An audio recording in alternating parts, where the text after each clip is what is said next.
जय हिंद दोस्तों, सैनिक समाचारों में आपका हार्दिक स्वागत है। सबसे पहले बात करेंगे रोज की तरह हेडलाइंस की। हेडलाइंस में बात करूंगा, हाँ जी दोस्तों, 2 लाख तक की रिकवरी माफ, नया नियम 2024 में एक नया नियम निकाला है और ये वित्त मंत्रालय की तरफ से निकाला है भारत सरकार ने, और डिपार्टमेंट ऑफ एक्सपेंडिचर को सीधा सीधा लिखा है कि किसके अधिकार क्षेत्र में है यदि किसी केंद्रीय कर्मचारी की इस तरह कोई उसकी बिना लापरवाही के यदि आपने वसूली की है तो इसके लिए ये लेटर आपने अपने पास रखना है। और दोस्तों, वन रैंक वन पेंशन को लेकर 8 साल और 8 महीने से गुप्त आंदोलन चल रहा है। यानी महाभारत तो खत्म होगा, लेकिन 5 लोग 5 पांडव की तरह रोज बैठे हैं, रोज मैसेज डालते हैं। हम उनसे रोज बात करना चाहते हैं, लेकिन आखिर वो मौन क्यों है, आप जरूर इस बात को देखना। और ये एक लेटर जिसमें कहा गया है कि माननीय प्रधानमंत्री अटल बिहारी वाजपेयी ने यह नियम बनाया था कि जिला सैनिक बोर्ड हो या आपके केंद्रीय सैनिक बोर्ड हो, डीजीआरओ, वहां पर जेसीओ की नियुक्ति करिए एज ए वहां के अधिकारी के तौर पर। आखिर वो क्यों निरस्त किया गया और उसकी फिर मांग कर रही है, किससे मांग की जा रही, उसका एक मैं डीओ लेटर दिखाऊंगा। तो दोस्तों, खबरें करते हैं विस्तार से। सबसे पहले मैं आपको जंतर मंतर की तस्वीर दिखाना चाहता हूं। जैसे उस पर लिखा है, today 3220 days of protest by veterans for one rank of one pension at Jantar Mantar on 7 April 2024, सैनिक एकता जिंदाबाद। इससे पहले आपने देखा होगा एक्साइज गगन शक्ति का, यानी हमारी एयरफोर्स की वो शक्ति,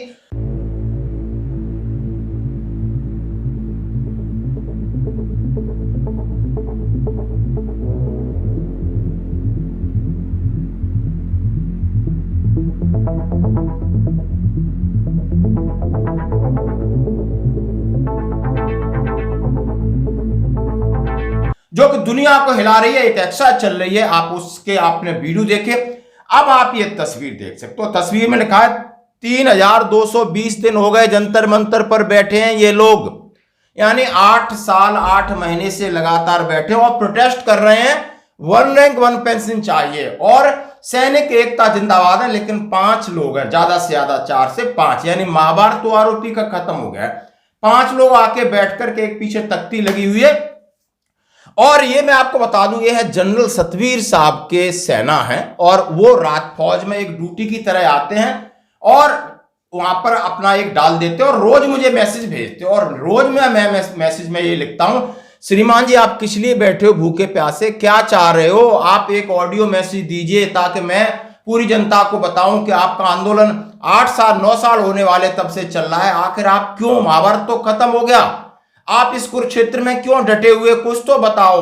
तो कभी कभी जनरल सतवीर साहब, कभी 2-3 महीने में कहीं एक आध बार आपने देखा होगा, लेकिन ये लोग बिल्कुल नहीं बोलते हैं। आप उनकी तस्वीर देखना चाहिए। आखिर ये लड़ाई है या इनकी ड्यूटी लगी है कि शांति से आके बैठते हैं, ना कुछ बोलते हैं। हमने आज कल भी मैसेज भेजा, रोज हैं वो, शायद कोई तिवारी साहब है, मैं उनसे बोलता हूं सर कुछ तो मैसेज भेजो, आप इतना संघर्ष कर रहे हैं, दूर दराज इलाके से आते हो, आपकी बात लोग सुने, आखिर और कहां तक इस आंदोलन को आप ले जाना चाहते हो। हमें लग रहा है कि इनका जो आंदोलन का तरीका है वो आप देख सकते हो। और ये कल का है, 7 अप्रैल 2024 का, आज का फिर उठा लेंगे दोस्तों।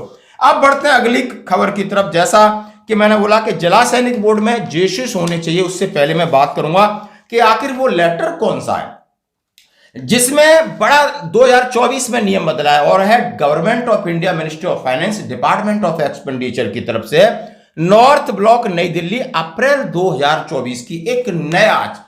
जैसे कि बहुत सारे, अब होता क्या है मैं बता देता हूं कि कोई भी कर्मचारी, उसकी अपनी गलती नहीं और उसको एक्सेस आपने पेमेंट दे दिया और उसने टेम्परिंग नहीं की और आप उसको पेमेंट दे देते हो और उसका फिर आप वसूली करते हो, तो नहीं, यदि आपने एक्सेस पेमेंट दे दिया है तो अधिकार है कि यदि उसको गया तो उसकी वसूली मत करिए, उसको रहने दीजिए, क्योंकि आप समझ सकते हो कि उस पैसे का उसने क्या किया होगा, वो उसका पैसा हो जाता है, उसने उसके लिए कोई गलत डॉक्यूमेंटेशन नहीं किया। तो उसमें क्या, सरकारी कर्मचारियों को किए गए अतिरिक्त भुगतान की वसूली की छूट, मंत्रालय विभागों के लिए सामान्य निर्देश, सीधे सीधे निर्देश दिए। ये कोई कच्चा लेटर नहीं है, पक्की खबर है। उन्होंने कहा, यह कहने का निर्देश हुआ है कि वित्तीय शक्ति प्रत्यायोजन नियम DFPR 2024 का नियम 15 नया नियम है, सरकारी कर्मचारियों के लिए किए गए अधिक भुगतान की वसूली की छूट से संबंधित है। इस नियम के अनुसार भारत सरकार का एक विभाग, एक प्रशासक और विभाग का कोई भी अधीनस्थ प्राधिकारी जिसे राष्ट्रपति के विशेष आदेश या उसके शक्तियां सौंपी जा सकती हैं, कोई गैजेटेड अफसर है, अधिक भुगतान की राशि की वसूली को माफ कर सकता है।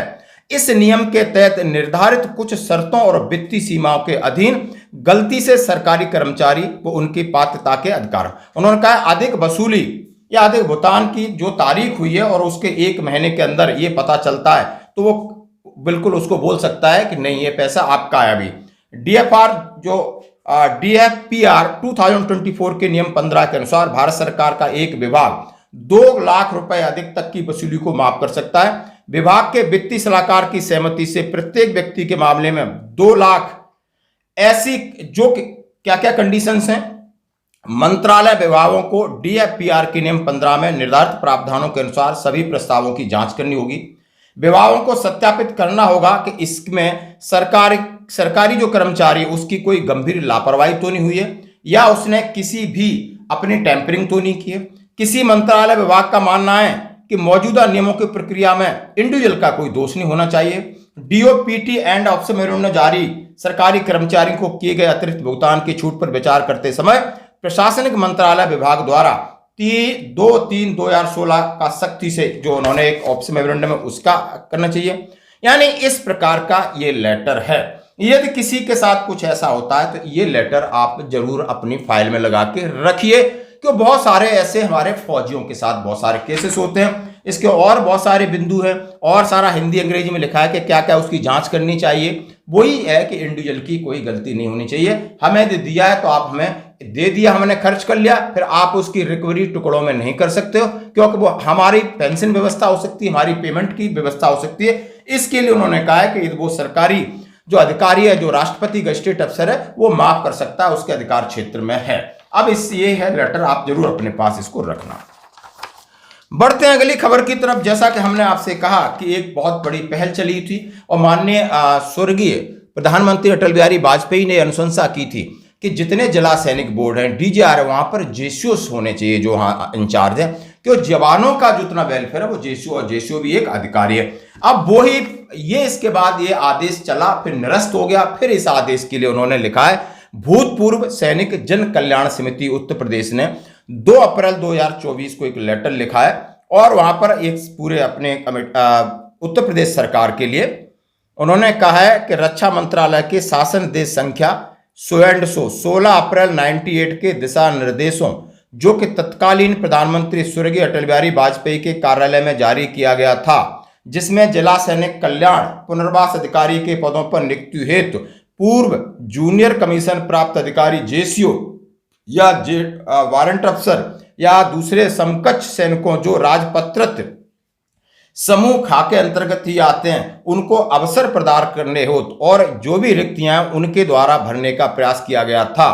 परंतु वर्ष 2013 में माननीय रक्षा मंत्री ए.के. एंटनी के कार्यकाल में पुनः इस नियुक्ति में जूनियर कमीशन प्राप्त अधिकारी या समकक्ष पद के सैनिकों को इस अवसर को समाप्त कर दिया गया, जिससे यह समस्या अभी भी विद्यमान है। उन्होंने कहा है, ये सारा लेटर है दीनबंधु पांडे प्रदेश अध्यक्ष है और उन्होंने ये लेटर लिखा है रक्षा मंत्रालय और लखनऊ में अपने प्रदेश सरकार को।